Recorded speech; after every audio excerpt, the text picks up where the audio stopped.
మనం ఆపదల్లో ఉన్నప్పుడు, బాధల్లో ఉన్నప్పుడు, సమస్యలో ఉన్నప్పుడు, కష్టములో ఉన్నప్పుడు, రకరకాల ఇబ్బందికరమైన పరిస్థితులు మనము ఎదుర్కొంటున్నప్పుడు మనము ఆయనను ఆశ్రయిస్తే, ఆయన వైపు చూస్తే, ఆయన మీద ఆధారపడితే, ఆయన పాదాల దగ్గర చేరి ప్రార్థన చేస్తే మన సమస్యకు ఆయన పరిష్కారం చూపిస్తాడు.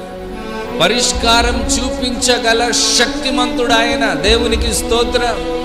నువ్వు ఏ పరిస్థితుల్లో ఉండినప్పటికీ ఆ పరిస్థితుల నుండి నిన్ను బయటికి తీసుకొని రాగలడు.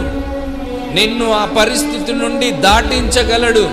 ఆమేన్, హల్లెలూయా.